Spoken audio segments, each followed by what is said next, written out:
Hi everybody. Today I'll be introducing universal functions, specifically common math functions for NumPys. The functions will allow you to perform calculations on NumPy arrays really quickly and really easily. What I'm going to do is I'll list the functions I'm going to go over in the description below, and then you can follow along with me by downloading the Python notebook in the link below, and essentially all of the functions will be listed and typed into this Python notebook. You can open the Python notebook in either Jupyter Notebooks or in Google Labs. And as you can see, I'm using Google Labs. All right, so universal functions in Python arrays, it's just another way of saying mathematical functions in Python arrays. And so what I really wanted to do for this video is to list out most, if not all, of the functions, the mathematical functions that you can use with NumPy arrays. All right. So what we're going to do first, let's import the NumPy library and alias it with np. So I'm just going to go through two quick examples of what I mean by a mathematical operation or what I mean by a universal function. So the first one, I'm going to create an array here, and it's going to look like this. It's just 5 elements from 1 to 4. I'm going to comment that out, and I'm going to create another array.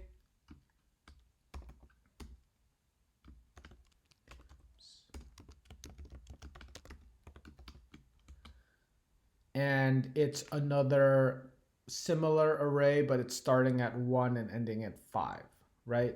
And so if I had these two arrays and I just basically wanted to divide them together, I could use this universal function or mathematical operation and just type in that, right? It's just this basically division sign.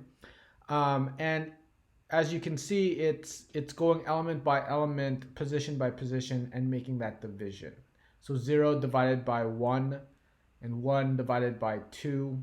So actually, to make it slightly easier, maybe what I'll do is create this.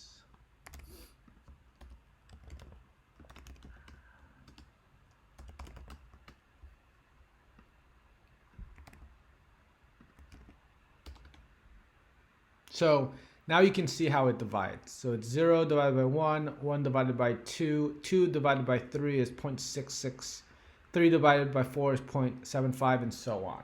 So that's how the division works with these universal functions. So these are on one-dimensional arrays, and now I'll give an example of a multi-dimensional array. So we'll just create this array here, and we're going to reshape it so that it's a 3 by 3 array, and it'll look something like this.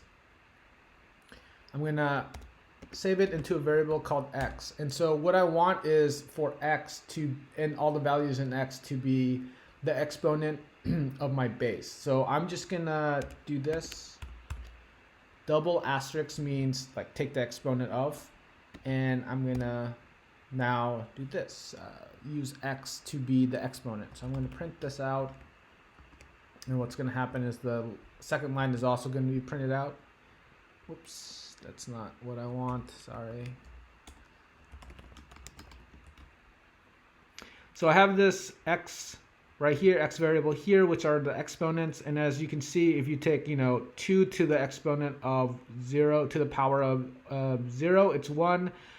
2 to the power 1 is 2, and all the way to 2 to the power of 8 is 256. So it's pretty simple to do, exponents in NumPys, even if it's a multi-dimensional array. It's like one line of code. All right, so those are two quick examples. Let's go through other NumPy universal functions that we can use. And so what I'm going to do is I will just really quickly list a lot of these common functions out. And below, as you can kind of see right here on the bottom of my screen, these are a lot of the functions that I'll be talking about.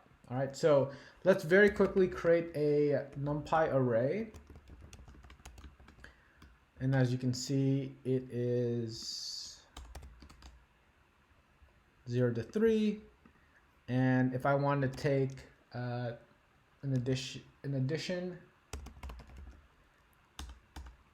I can quickly just do x plus 5, and what I'll get is that 5 is added to every single element of my array.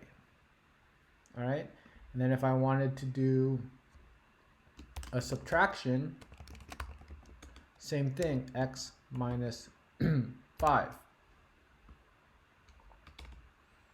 right? And so what I'll now do is we'll do maybe a multiplication. So let's do multiplication. I'm going to just print it out. I'll say x multiplied by 2 is equal to,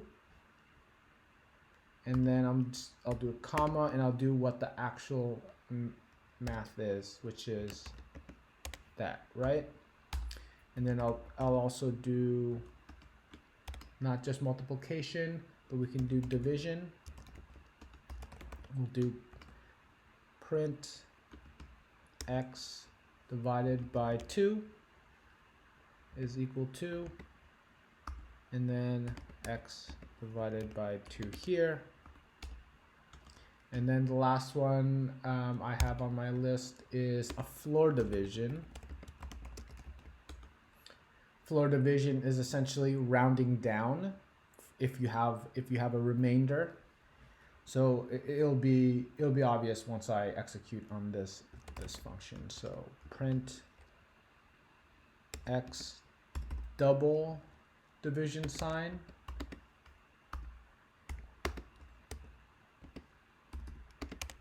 All right, let's just see how this goes. So if I do a multiplication, I get every single element multiplied by 2. Division, very easy. Everything is converted into a float, as you can see, because there are decimals. And then this floor division here, you can see that if there's a remainder, essentially, I'm sorry, not a remainder, it rounds down for the most part when it divides. So if it's like 1.5, like just like this, it will round down to 1. So that's important depending on what your use case is. So here are 3 other functions that are not as simple as what we just went over. Let's say I just wanted to take the negative of all of the numbers. Well, you can multiply by -1, or you can just do a negative x, just like that. And so what you'll get is what we call a negation. I'll just put that in parentheses so you guys know. You can it easily just multiplies it by -1, right? And then another one is taking the exponent. We already covered this, but just for completeness, I'll put exponent. So let's just do the opposite of the example we did. We'll just do the array as the base and 2 as the exponent. We get that, which is correct. And then the last one I want to use is the modulus operator. So the modulus operator will essentially give us the remainder. So a 0, if there's no remainder, it's a 0. If the remainder is essentially a 1, it's going to give us 1.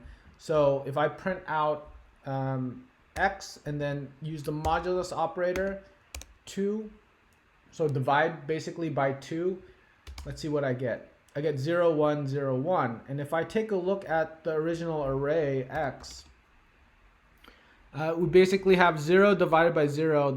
There's no remainder there. And then there is, 0 divided by 2. And then there is 1 divided by 2. There's a remainder there. So there's a 1. And then there's 2 divided by 2. There's no remainder there, so it's a 0. And then there's 3 divided by 2, and the remainder is there. And so there's a 1 as the remainder, right? So it's always going to be an integer as the remainder. And so that's what the modulus operator will help you do. So these are three not so common, maybe except for the exponent, it's not so commonly used. So let's get to the next use case, just to show that these operators could be used together. Like if you are going to take a formula and you wanted Python and wanted NumPy to calculate a complex formula for you, that's easily done too. We can string together things like multiply the array x, add 1 to it, and then take the exponent of 2, and I'll get something. I'm sure if I do this formula, take this formula and do it on the array x, I'll get this exact array. But the point is that you can string together as many operators as you need to execute on a complex formula. All right. So there's another way. We were using symbols up until now.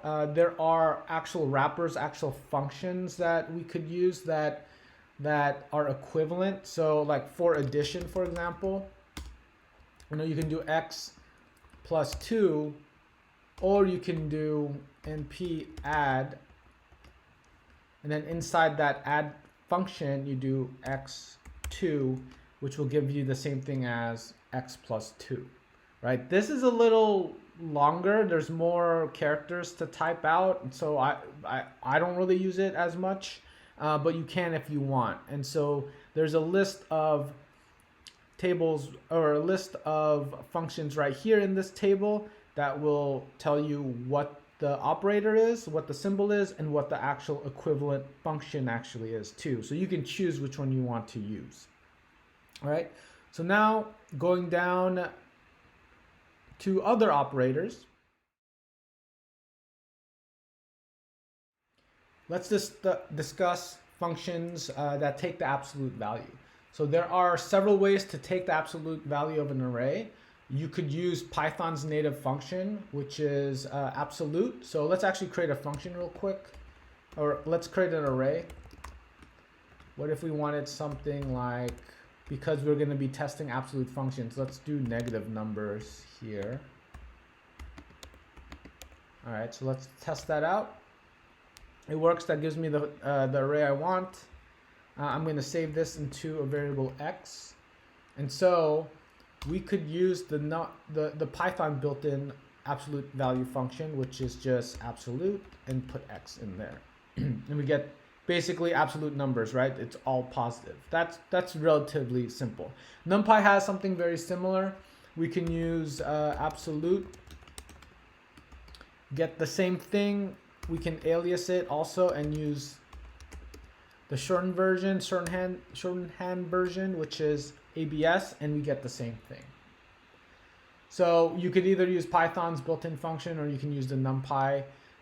Typically, if it's a really large array, NumPy is faster than the native built-in Python function. So just keep that in mind, depending on how large your array is.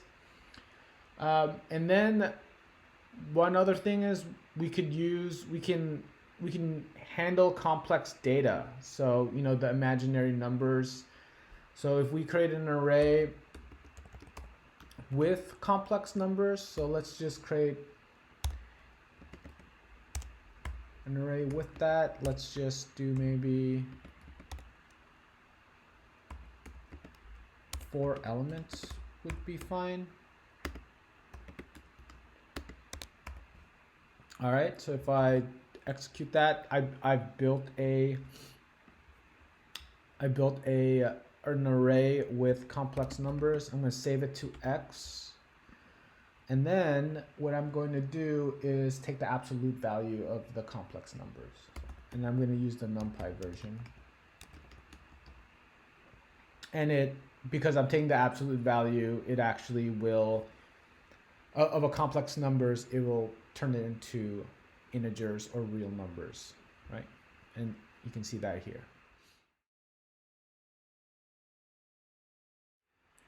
So NumPy can also handle trigonomic functions such as sine, cosine, tangent, and even the arcsines and arctangent. So in this section, I'm going to go through a list of the trigonomic functions that NumPy can handle. First thing I'll do is create an array. I'll use linspace. And I want to use pi as well, since we're handling or we'll be using trigonomic functions. So let's see what this will give me. It'll give me an array like this, which is fine. Let's call this theta. All right, and so let's just go through some of the trigonomic functions. There's sine, there's cosine, and there's tangent, right? Tan. So in order to actually just print that out, what I'll do is theta here.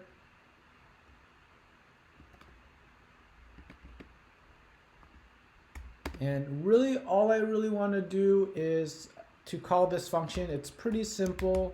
It's np.sine and then theta, which is the array that I built. And that will give me what the signs are. So I'm going to do that with the cosine also.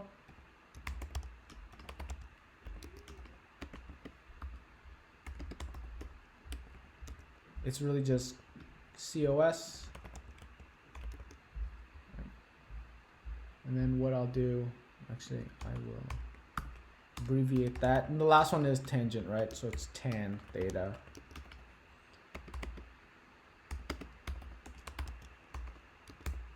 Oops.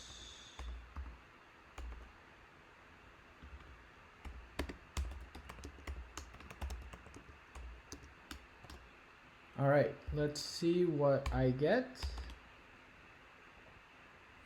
And I think this is what is expected of taking the sine, cosine, and tangent of, this array here. I started off with a 3-element array right here at the top, and I'm getting 3 elements back, which is expected. So we can also take the arcsines, the arccosines, and arctangent. So I'll actually quickly show that really fast. Let's create a new array. Let's just use x as the variable, -1, 0, 1. And if I print that out, I get exactly what I think I'm going to get. And so just to take the arcsines, cosines, tangent, I'm going to copy what I did above and just put arc in front of these functions and print statements. So arc, and arctangent. I also need to change the array variable, so we're actually dealing with x now and not theta.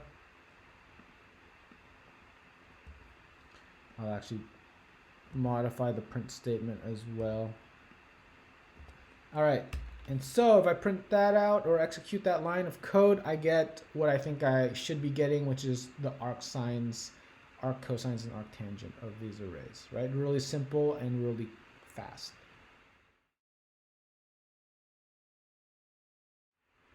The next section is exponents and logs. This is more commonly used than, in my opinion, than trig functions. So let's go through some of this. So there are several types of exponents you can take, several types of logs, different bases and all of that stuff.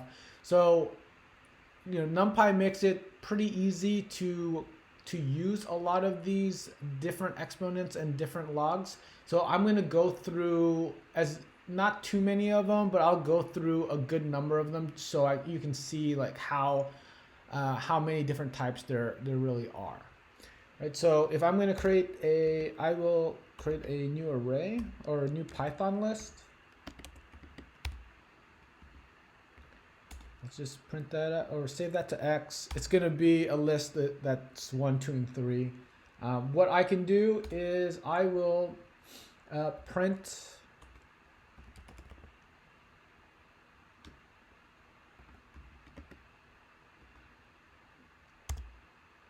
I will take an exponent here of the Python list.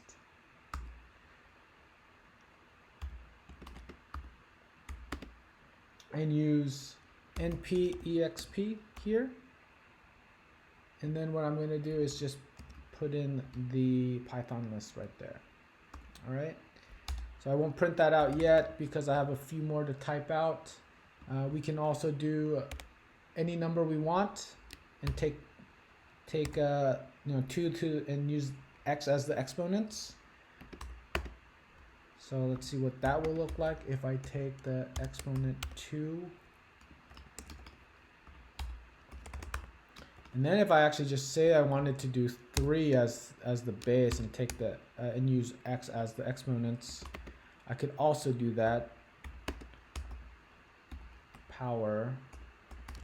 And then I can add 3 as the base and x as the exponent. So really I can use any number I want in this base. So if I do that, let's see what I get. And if you do the math on a calculator, I'm sure you're going to get something like this. All right. So now let's just take a look at logs. There's the natural log, there's the log base 2, log base 10. There's a lot of different versions. So let's just go through what I just mentioned: natural log, log base 2, log base 10. So let's create a new array or new Python list here. 1, 2, maybe 4 and 10. And then what I want to do, I actually will copy and paste this. We're not going to use the functions, but it's going to save time in terms of like writing things out and aligning all of the text. So I want to do a natural log x.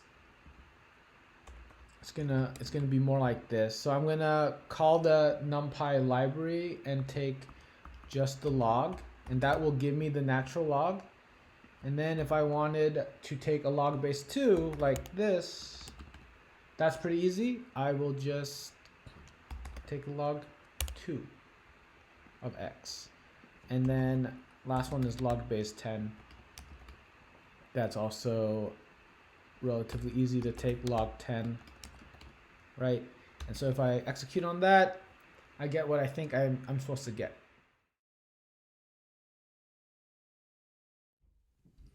So one last concept to explain. When dealing with logs, dealing with exponents, typically there are a lot of decimal places that need to be stored for precision and accuracy. And so there are certain common functions that could help with that. So I'm going to go over 2 right now. I'm going to create an array first, or a Python list.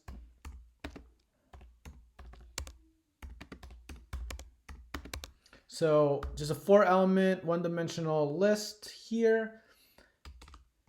And then the first one I want to just showcase is if I wanted to take the exponent and subtract of this list and subtract it by 1. So something that is really common to do. So the exponent of my array here, and then subtract that by 1. So typically, because you're dealing with fractions, you're dealing with a lot of decimals, and then you're subtracting it by 1.